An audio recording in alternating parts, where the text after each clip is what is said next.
todos, yo muy contento de estar aquí ante la invitación de UCIL, de la dirección, para poder yo presentar esta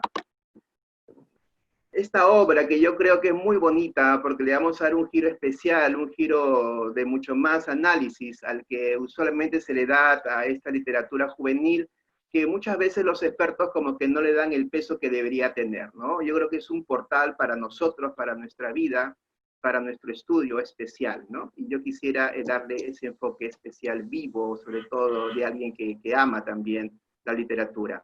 Yo quisiera pedirte, por favor, Quique, si por favor el anfitrión me podría habilitar el compartir pantalla para pasar Sí. PPT. Johnny Chávez lo va a hacer. Ya está, señor. Perfecto. Sí. Y entonces decirles a todos vosotros que yo estoy, bueno, hemos preparado esta exposición con mucho cariño y bueno, vamos a hacer un uso del tiempo lo mejor posible para que podamos nosotros intervenir a través del chat.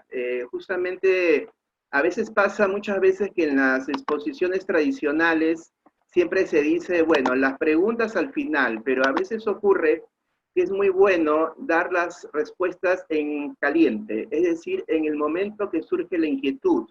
Por eso yo les voy a agradecer mucho que en el chat pongan su pregunta para que yo pueda verlos y también toda la audiencia del día de hoy, y así juntos buscar respuestas para poder entrar mucho más a este banquete que les voy a ofrecer, que es muy rico y que de todas maneras necesita mucho más, siempre probar más, deleitarnos más, y para eso hay que saborear a veces, varias veces el mismo texto.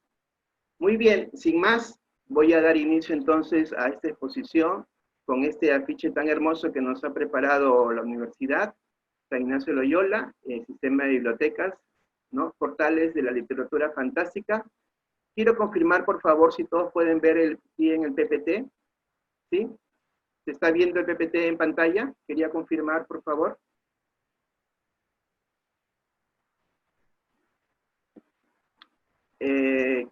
Quique, no sé, Johnny, por favor, si me pueden confirmar si se ve el PowerPoint en pantalla. Sí se ve, señor. Perfecto, entonces arrancamos. Muy bien, vamos a arrancar. Esta conferencia tiene una inspiración en un taller de literatura fantástica que se desarrolló en UCIL justamente también con la invitación de Quique Espinosa, que se desarrolló del 1 de septiembre al 14 de noviembre, justamente una fecha para mí muy importante, el 14 de noviembre, porque es mi cumpleaños. Es el 14 de noviembre del año 2018, fueron 10 sesiones con 30 horas lectivas, y trabajamos con un grupo de entre 25 a 28 alumnos, la mayoría de ellos de beca 18, que fue para mí una experiencia cumbre en lo que significa compartir la literatura. Porque no solamente leímos en clase, sino también hicimos experimentos de introspección. Es decir, cada uno también planteaba sus historias, y a raíz justamente de lo que ofrecíamos en la literatura, ellos exploraban sus sueños, sus fantasías. Así que fue justamente hasta terapéutico poder compartir con todos ellos en esas 30 horas lectivas, que yo agradezco al cielo por esas horas. Y a todos ellos, claro está. Por eso mi homenaje a estos chicos valientes, lectores, que llegaron hasta el final, a ese 14 de noviembre del 2018. Muy bien, quería comentarles que en ese taller de literatura fantástica se tocaron 4 objetivos de aprendizaje. El primer objetivo es cómo se ingresa al mundo fantástico, es decir, cómo son los portales de ingreso. El segundo punto era cómo son las leyes del mundo fantástico a diferencia de las leyes del mundo real. El tercer punto era qué sucedería si nos quedáramos atrapados en el mundo fantástico. Un punto evidentemente muy interesante, muy sugestivo, ¿no? Cuando el mundo fantástico puede convertirse en una pesadilla si uno no puede regresar. Y el cuarto punto, ¿cómo regresamos del mundo fantástico al mundo cotidiano? Esas 30 horas lectivas nos permitieron hacer todo este desbrozamiento de contenido, y justamente para la exposición de hoy he preparado justamente un desarrollo del primer objetivo de aprendizaje, es decir, los portales de ingreso, y el cuarto objetivo de aprendizaje, los portales de regreso al mundo cotidiano.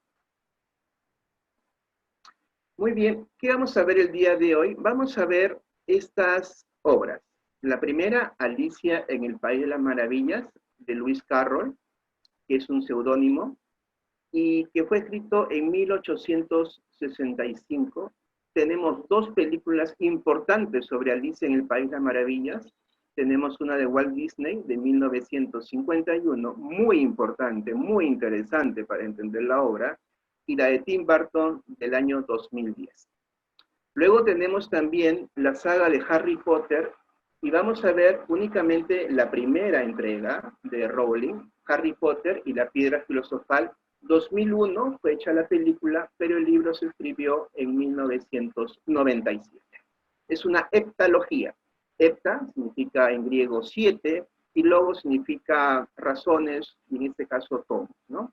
Es decir, saga de 7 tomos, pero se hicieron 8 películas, porque Harry Potter y Reliquias de la Muerte se hizo en 2 entregas cinematográficas.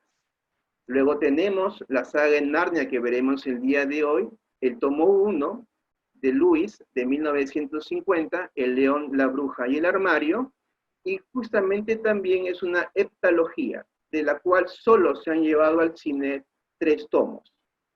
Luego veremos Fantastes, de George MacDonald, de 1858. Es un personaje muy importante que vivió entre 1824 y 1905, y es muy amigo de justamente de Lewis Carroll, el que escribió Alicia en el País de las Maravillas, y es el inspirador de Lewis, de C.S. Lewis, que escribe Narnia, y Lewis también es el que inspira a Rowling a escribir Harry Potter. Es decir, estamos en una aposta, en unas inspiraciones que van generacionalmente en el mundo fantástico. Y al final quiero ver con vosotros cuentos de hadas, justamente también con George MacDonald. Vamos a ver un cuentito de hadas, solamente para ver la diferencia que hay entre literatura fantástica y la literatura de las hadas y de los duendes. Muy bien, vamos a ver Alicia en el País de las Maravillas. Esta obra es una obra muy importante, muy interesante. Es una novela entrañable. La traducción aquí juega un rol fundamental y no es un libro sencillo. No es un libro fácil de leer, porque es un libro ya desde origen complejo. Es decir, no es un libro que se pueda leer a un niño porque es muy complejo de entender. Hay muchas pistas que un investigador sí podría hacer. Lo que sí se requeriría básicamente para contarle a un niño y leérselo es de repente pasar ese contenido a un envase mucho más sencillo de entender para un niño, ¿no? Que requiere mucho material de apoyo de investigación, como les dije. Y yo creo que el cine es muy importante. Walt Disney en 1951 hace una entrega de Alicia en el País de las Maravillas muy cercana al texto original. Muy cercana al texto original.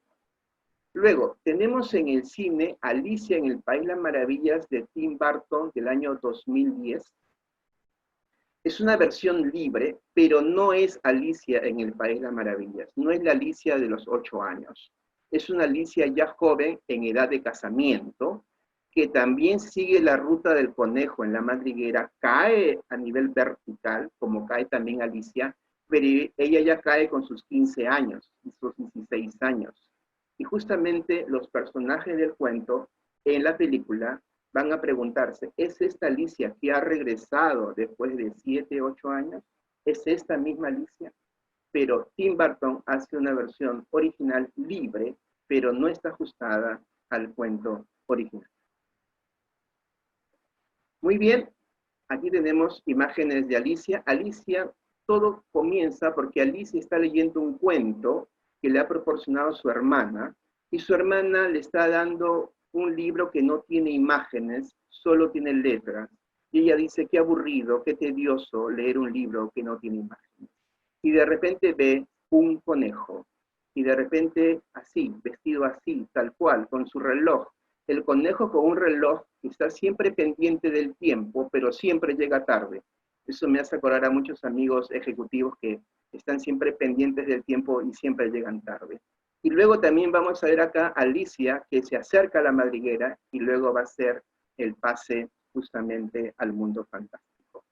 Muy bien, voy a ver si funciona muy bien este enlace en YouTube, si se puede presentar, voy a ver si se puede cargar el enlace, porque no hay nada mejor que verlo en como estaba planteado en el cine. Yo creo que sí está cargando, se puede ver.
Perfecto, entonces hemos podido ver, quería ver, José, si me puede confirmar si se pudo ver el video.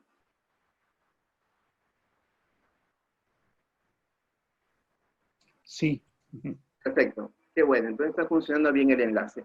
Como vieron, esta caída de Alicia es una caída prolongada y lenta, ¿ok? Cuando uno va al texto, el texto tiene más de 3 páginas de referencia a la caída de Alicia. Es una caída lenta, y ustedes habrán visto que cuando cae Alicia, Alicia se pregunta, ¿vamos a ir al mundo donde la gente está de cabeza? Y habla de Australia y Nueva Zelanda. Lo que sucede que en esa época, en el siglo XIX, había una teoría que si uno podía hacer un paralelo exacto de 180 grados a donde uno estaba de pie, iba a encontrar a su doble. Uno idéntico a uno, a su doble, iba a ser en Australia. En el caso de ella, porque está en Londres.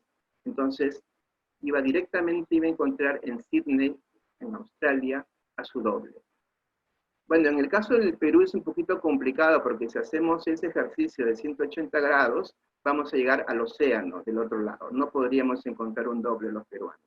Pero sí en Alicia, que vemos que es un caso muy interesante. Y es una caída lenta, a diferencia de Tim Burton, que la caída de Tim Burton es acelerada, es muy rápida, no va con la caída de Alicia de 1951, ni con la Alicia de 1865 de Lewis Carroll, donde la caída es lenta. Muy bien, hay muchos elementos en Alicia. Yo no voy a tocar el tema del cuento de Alicia de los 12 capítulos, es muy complejo. Pero vamos a ver que Alicia tiene crisis de identidad, porque al principio llega al mundo fantástico, encuentra una botellita que le dice, tómame, drink me. Lo toma y se vuelve chiquita. Luego encuentra un pastelillo que dice, eat me, cómeme, y se vuelve inmensa. Y ella llora porque se pone grande, se pone chiquita, se pone grande, se pone chiquita. Y al final llega donde la oruga y le pregunta a la oruga, ¿quién eres tú? Y ella dice, no lo sé, Señor, he cambiado tantas veces que ya no sé quién soy. Y en otro pasaje vamos a encontrarla a ella, muy importante, justamente con unos árboles que determinan diferentes lugares a dónde ir. Y justamente se encuentra con este gato, el gato Sancher, es decir, que tiene una sonrisa que es una sonrisa que a veces está sin gato. Y dice Alicia, solo quiero saber qué camino debo tomar. Y el gato dice, eso depende de a dónde quieres ir. Alicia dice, eso no importa si tú me dices. El gato dice, entonces realmente no importa el camino que escojas. Esta historia, yo quisiera darme un minutito porque es importante. Este fragmento de Alicia en el País de las Maravillas se ha llevado al mundo corporativo y de los planeamientos estratégicos y se lo ha desvirtuado por completo. ¿Por qué? Porque la idea es justamente llevar a los empleados a que piensen sobre la organización y digan, bueno, hay una meta, hay una visión, hay que tener siempre un plan, no podemos tener cualquier plan. Pero eso no se adapta realmente al cuento.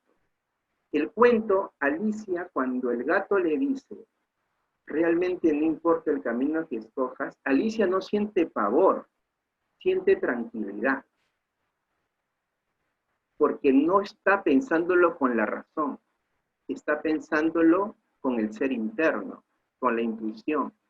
Entonces ella dice, ah, bueno, si realmente no importa el camino, entonces cualquier camino es bueno. Porque lo importante del camino no es el camino mismo, sino que yo esté en el camino. Que yo esté en el camino. Y después la siguiente pregunta de Alicia es, y bueno, ¿dónde puedo conseguir personas? Muy importante, porque uno se conoce con las personas que también conoce. Y también Alicia le pregunta, bueno, ¿dónde puedo encontrarlas? Y el gato le dice, bueno, pues te cuento que las personas que vas a encontrar están locas. Y ella dice, ¿están locas? Sí. Ah, yo no quiero encontrar gente loca. Y el gato le dice, pero ojo, tú estás loca y yo estoy loco.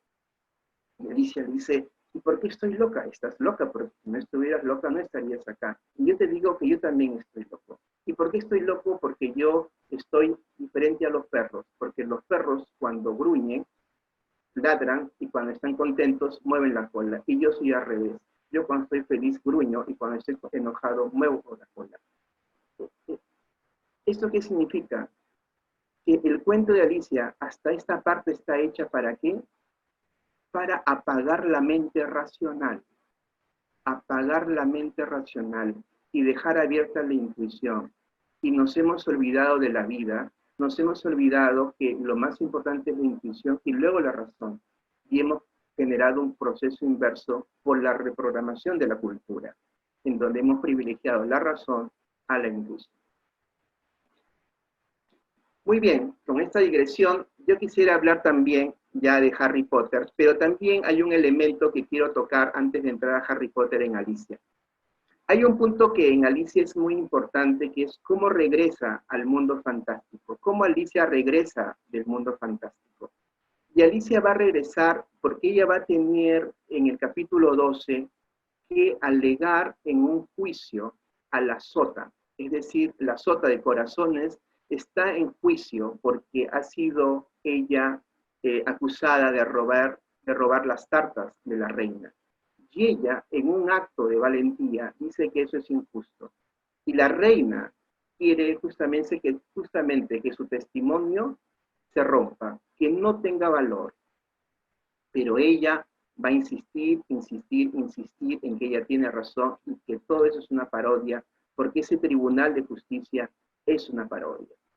Y en ese momento le viene la ira, y con la ira comienza a moverse más. Ella ya tiene más de 1 kilómetro de altura, según dice eso el cuento, y en ese momento le viene la ira, rompe con los naipes, y dice al final, esto es todo naipes, y se despierta. Y al final todo es un sueño. Pero lo interesante es que Alicia se despierta porque en ella ve el ansia de la justicia. La rebeldía a la injusticia hace que se empodere. Ya no es una niñita que pasa cosas que no dependen de ella, que de repente es grande, que de repente es chiquita, no. Ya ella va encontrando su identidad en el cuento y entra en su identidad, y cuando entra en su identidad se siente grande, importante. Muy bien, vamos a ver el tema de Harry Potter.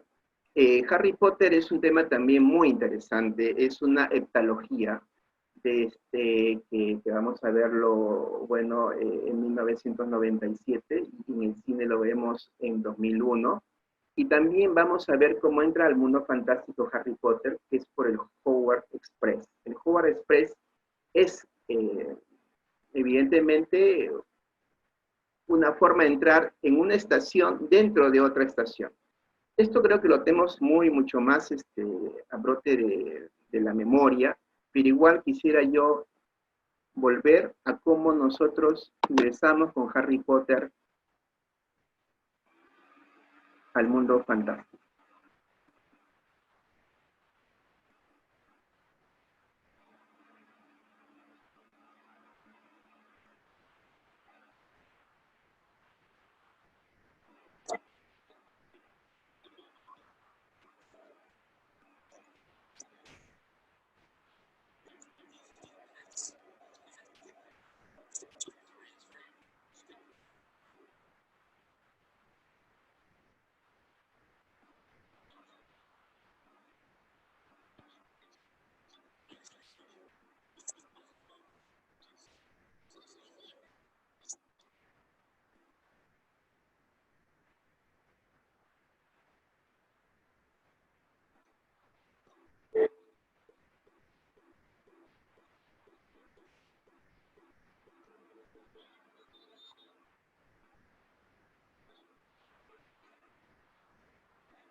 Muy bien, entonces vemos cómo hay una complicación. ¿Cómo entrar a estación 9 3/4? Solo hay estación 9 y estación 10, ¿no? La solución es impresionante. Es decir, cómo, gracias a esta familia que él ve, que va a ser después, él va a saber que es la mamá de Ron, él todavía no conoce a Ron de Harry Potter, sino hasta el tren. Vamos a ver cómo él ingresa a este mundo fantástico justamente por el tren, ¿no? Justamente por el tren, que todos creo que tenemos mucho recuerdo de ese momento. Muy bien, en Harry Potter hay muchos elementos, es una heptalogía, es complejo. Pero yo creo que lo más importante de Harry Potter para mí, más allá de los personajes, es el mismo Hogwarts. Esta escuela de magia y hechicería es para mí el momento más importante para conocer a Harry Potter. Es decir, conocer justamente cómo llegaron, justamente el primer impacto que tiene Harry y sus amigos de primer año, justamente a llegar a ver esta gran escuela de Hogwarts. Yo justamente he puesto acá este YouTube porque me parece que es muy importante entrar a ese momento cumbre, justamente a ese momento cumbre.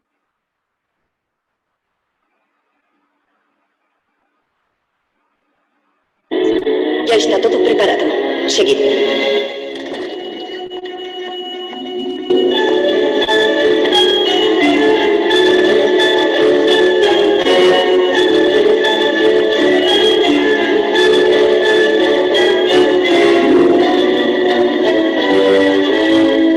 El techo no es real. Es un hechizo para que parezca el cielo de fuera. Lo leí en la historia de Hogwarts.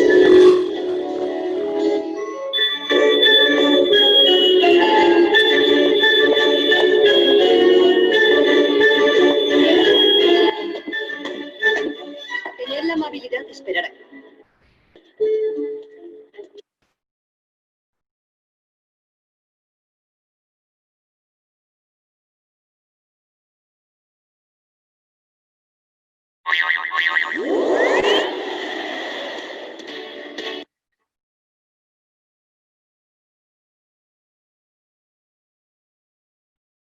Muy bien, voy a hacer una pequeño cambio acá porque hay una interferencia. Un ratito.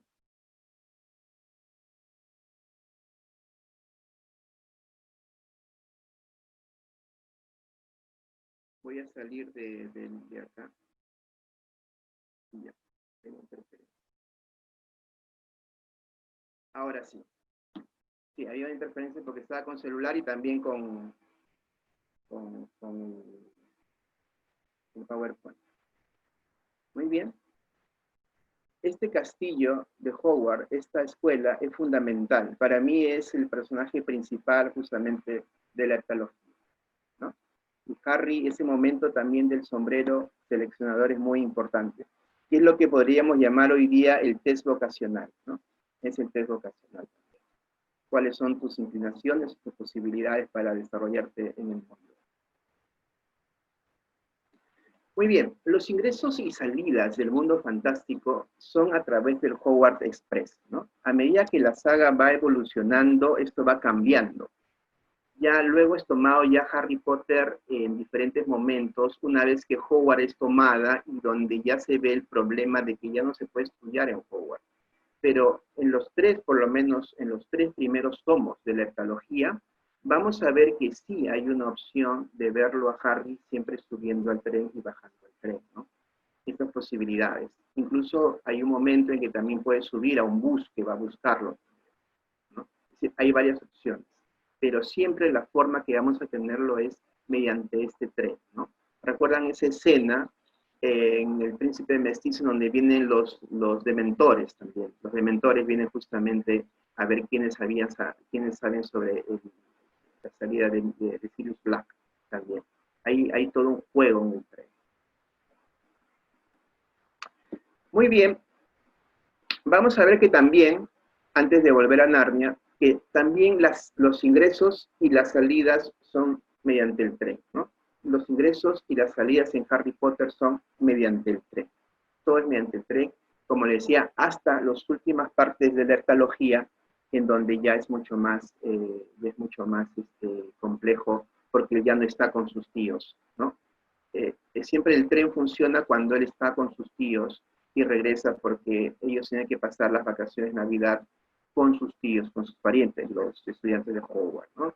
Cuando él ya no puede regresar, ya tiene que involucrarse con defender a Dumbledore en esta guerra justamente contra Voldemort, ahí ya cambian las locaciones, ¿no? Estamos hablando de los últimos 3 tomos de la etología. Muy bien, vamos a pasar ahora a Narnia.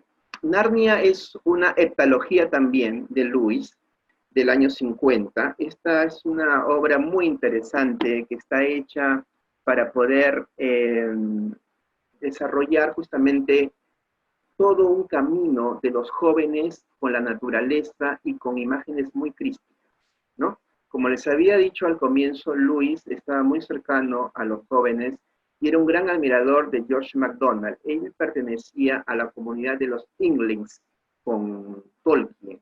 Y había una gran diferencia entre Tolkien y Lewis, ¿no? Lewis estaba mucho más destinado a los jóvenes, en cambio Tolkien no. Tolkien quería una visión mitológica completa de la realidad.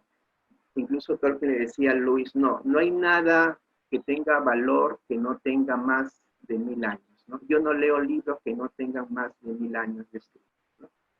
Lewis, en cambio, no. Lewis era mucho más sencillo. Él quería trabajar los libros sin tanta complejidad. Cuando uno lee Narnia, Narnia es sencillo en sus 7 tomos.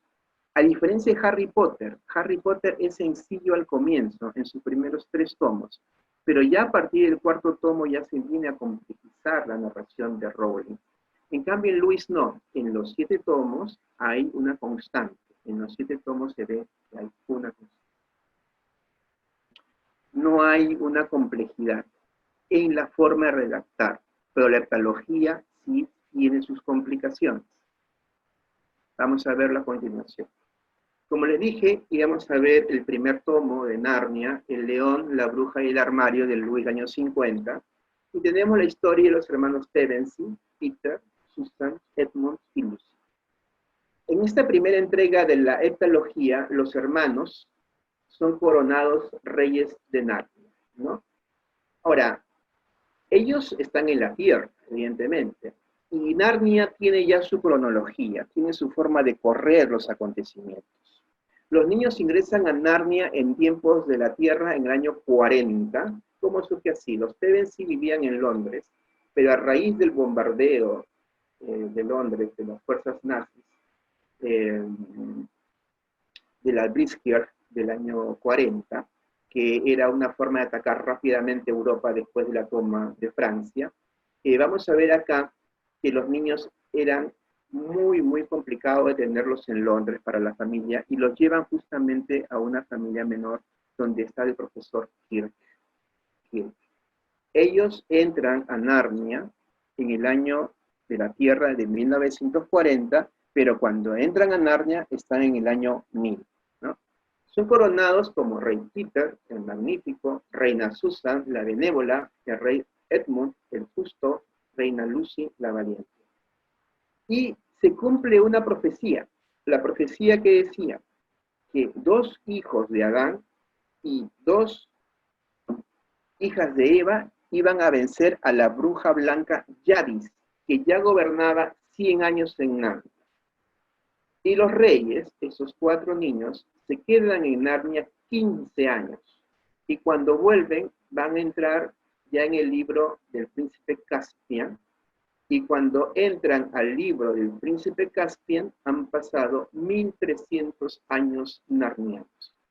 Es decir, para poder comprender bien la heptalogía de Lewis, hay que leer los 7 tomos de Lewis, a diferencia de Harry Potter. Harry Potter es una lectura mucho más fácil, porque en Harry Potter no hay que hacer retrocesos en los libros. En Harry Potter, el tiempo avanza linealmente. Primer tomo, segundo tomo, tercer tomo, hasta el final el combate con Voldemort. Todo avanza linealmente, ascendentemente. El tema con Narnia es que hay datos complejos que hay que ir abrazando durante los 7. Vamos a ver. El orden de la publicación de la heptalogía es el que sigue, ¿no? El león, la bruja y el armario, el año 50, el príncipe Caspian 51, la travesía del viajero el alba 52, la silla de plata 53, el caballo y su niño 54, el sobrino del mago 55, la última batalla 56. Una vez ya publicados los 7 tomos, un niño le escribe a Lewis y le dice, ¿cuál es el orden en que debo leer los libros? Y Lewis le dice, no, el orden es el que te voy a dar. Dice, primero el sobrino del mago, luego el león, la bruja y el armario, luego el caballo y el muchacho, luego el príncipe Caspian, después la travesía del viajero el alba, luego la silla de plata y por último la última batalla. En el sobrino del mago, uno va a entender por qué el armario es la puerta al mundo de Narnia. ¿Ok? Ahí lo va a entender. Cuando uno ve o lee El león, la bruja y el armario, no entiende mucho el significado de ese armario. Ese armario se genera con una madera, Y esa madera se genera con un árbol de manzanos especiales que fue cultivado por el mismo Aslan y tiene una referencia muy grande con el árbol de la vida del paraíso judío cristiano, ¿no? Es muy interesante eso, entender. Esa madera tenía un símbolo muy especial y solamente el profesor Kirk, dueño de la casa donde estaban los hermanos Pevensey, producto de la migración de Londres, ese señor Kirk tenía las claves para dar a entender exactamente cómo era el mundo en Narnia, porque el profesor Kirk, ese viejito que era el dueño del armario, fue el primer hijo de Adán, en terminología de Lewis, que estuvo en Narnia. Muy bien, la saga solo llevó al cine 3 libros: El león, la bruja y el armario, El príncipe Caspian y La travesía del viajero del alba. Pero no tuvo el éxito de Harry Potter, no tuvo su éxito. El león, la bruja y el armario bien, pero Príncipe Caspian ya La travesía del viajero del alba fue menor, mucho menos, ¿no? Y para entender bien la heptalogía, yo se les recomiendo que la lean porque no es extensa, cada libro es sencillo de leer, realmente un niño, un joven lo puede entender muy bien, es muy fácil de leer y muy llevable. Y es muy recomendable justamente leer en principio El sobrino del mago. Muy bien, todos recordamos, creo, este ingreso al mundo fantástico. Lucy entra por el ropero, luego entran los niños, y luego entran justamente a este mundo invernal, justamente de Narnia. Vamos a ver si podemos ver este link.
Muy bien, ahí vimos justamente cómo ingresa Lucy y después ingresan los niños.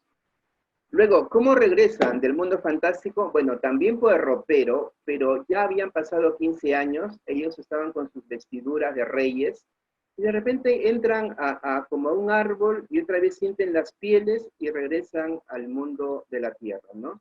Ellos habían pasado 15 años en Narnia, pero en la tierra no había pasado ni un solo minuto. Este es el tema del ingreso y justamente el regreso del mundo fantástico del primer tomo, El león, la bruja y el armario de Lewis, 1950.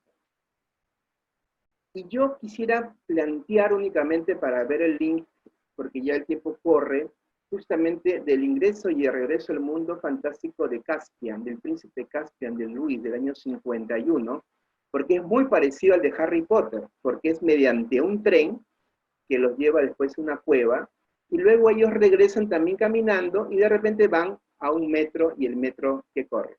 Vamos a recordar.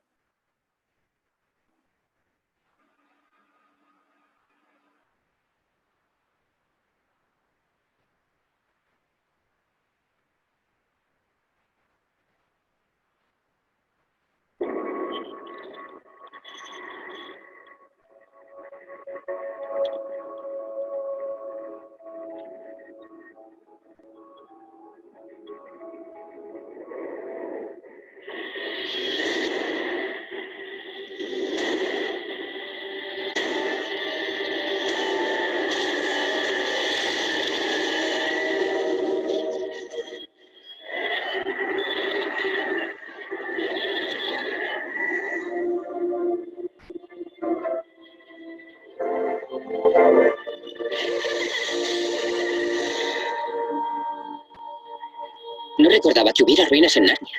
¿Quién viviría aquí? Creo que nosotros.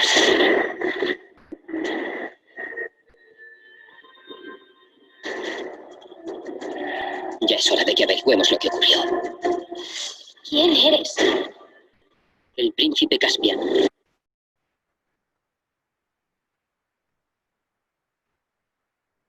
Muy bien. Como ven, hay mucha inspiración de Lewis con Rowling en la forma como Harry Potter llega mediante un tren. Pero yo creo que la propuesta de Lewis es mucho mejor, porque va justamente, es un tren que lleva sin tener que tomarlo. Porque si se fijan bien, los 4 hermanos Pevensie no ingresan al tren. Lo ven cursar y el tren va solo y los lleva solamente a esa cueva. Es decir, ¡pum!, se abre de repente el océano para ellos. Y vuelven a Narnia. Ellos habían ido un año después a Narnia, pero en Narnia habían pasado 1300 años narnianos. Muy bien, quería presentarles solamente este cuento de Fantastes, que es un cuento muy bonito de George MacDonald del año 1858, que es de un joven que está en la víspera de los 21 años y va a la habitación de su padre ya fallecido, de un escritorio, se sienta en su silla y aparece una entidad que es una minúscula forma femenina como una estatuilla, ¿no? Y le dice, mañana irás al mundo de las hadas. Baja de su cama al día siguiente, toca la pradera, es decir, ya no es el suelo de su dormitorio, y se abre un portal de ingreso. Ese portal es muy importante y Fantastes fue una fuente de inspiración muy grande para Lewis. Y el regreso fue a través de un velorio. O sea, él vio su velorio en Fantastes y su fallecimiento para poder volver al mundo cotidiano. Muy interesante. Luego, finalmente, decirles que George MacDonald también desarrolla muchos cuentos de hadas. Tiene un cuento de hadas muy bonito que se llama Curso de Propuestas, en donde la reina de las hadas quiere estar con 2 niños en su séquito porque ve que su séquito es muy aburrido. Y la reina de las hadas quiere llevarlos al mundo de las hadas a 2 niños, pero con 2 duendes. Pero estos duendes hacen las cosas mal, los fuerzan a los niños a querer ir a reina de las hadas, y esos niños se salen de ese mandato de los duendes y buscan llevarlos siempre a casa, ¿no? Uno al otro. Primero Alicia con Richard y Richard con Alicia. Uno al otro se apoya para poder regresar a casa y ya volver al mundo de todos los días. Después recibe una carta de la reina de las hadas pidiendo disculpas y que habían sancionado a los 2 duendes, porque hay una imagen muy bonita en el cuento que dice que los duendes y las hadas pueden forzar a los seres humanos a tomar decisiones. Muy bien, ¿cuáles son las diferencias entre el mundo fantástico y el mundo de las hadas? En principio, que el mundo fantástico sí son portales claros entre un mundo distinto y el mundo cotidiano. Los portales de ingreso y salida son claros. En cambio, en el mundo de las hadas, vemos que es una continuidad del mundo real. Es decir, un personaje del mundo de las hadas puede ver un duende, asombrarse, pero no por eso sentir que está en una experiencia superior o especial. Se asume que las hadas y los seres humanos conviven, ¿no? Y el mundo de las hadas nos remite a un mundo en que prima la naturaleza. La literatura fantástica, en cambio, no tiene lugar especial y es más universal. Y en ambas literaturas vemos un carácter transformador en los personajes. Muy bien, ya cerrando la exposición del día de hoy, decirles, y la literatura fantástica, ¿para qué? ¿Por qué? Bueno, para volver a ser niños, ¿no? Volver a ser niños cuando entramos al mundo fantástico y se suspende la razón. La razón que muchas veces va contra nosotros, nos sabotea, nos baja las ganas de vivir. No tendría éxito esta literatura si no nos fuéramos a vivir justamente a esa casa que proponen los autores para poder sentirnos bien, sentirnos cada vez con el corazón más abierto. Y una gran forma de crear es volver a la intuición, ¿no? Sin ninguna finalidad. No volvamos a la imaginación para crear productos, para hacer negocios, solamente para descansar y para fluir. Y siempre tenemos que tener en cuenta que la gran creación es nuestra propia vida, ¿no? Cada día es una página de nuestro propio libro. Nosotros estamos escribiendo sin escribir, porque vivimos haciendo ese libro de la vida de cada uno. Pensemos que el mundo real también es una posibilidad y que la creatividad es pensar que hay miles de posibilidades. No caer en el determinismo de la razón, de creer que es esto y que esto es lo único que existe. Es decir, la creatividad nos puede decir claramente que hay miles de posibilidades frente a lo que vivimos. Y todo depende de la actitud de los ojos con que nosotros querramos verlo. En el interior de cada persona hay un niño, ¿no? Hay un niño interno que ha sido desplazado por la obediencia, por la sumisión, ¿no? Nos hemos olvidado de la libertad, por la reprogramación. Y cuando en una crisis pensamos que no somos dignos de amor es porque se rompió ese hilo que nos conecta con la infancia. Si cuando alguien piensa, nadie me quiere, no soy digno de amor, es porque ya su infancia se fue de él por completo. Nosotros nunca dejamos de ser niños. Ahí está la sabiduría. Un niño feliz no necesita razones para estar feliz. Si como adultos buscamos razones para ser feliz, entonces acabaremos en depresión. Solo tenemos que volver a casa, volver a ser niños. La abundancia está en el aire, en todas partes. Solo requerimos la antena limpia, el Wi-Fi, para poder percibir esa abundancia con claridad. La clave es avivar la imaginación, activar la solidaridad con esa imaginación, apaguemos por favor ese afán de competencia y colaboremos para llenar de luz a los demás y nuestra luz aparecerá también.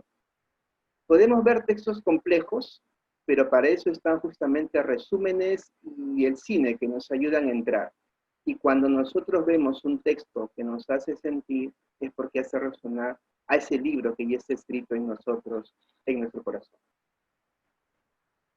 Muy bien, la literatura fantástica, ¿para qué? Para la libertad de encontrarnos a nosotros mismos y para la libertad de crear un mundo especial, diferente. Solamente para que nosotros podamos entender claves de nosotros, y solo si podemos entrar dentro de nosotros, podemos entrar hacia los demás y crear una propuesta para los demás. Pero todo pasa por abrir esa puerta que aparentemente es mundo fantástico, pero en el fondo es toda la sabiduría que tenemos desde nosotros. Muy bien, muchas gracias. Voy ya ahora justamente a cerrar el compartir pantalla.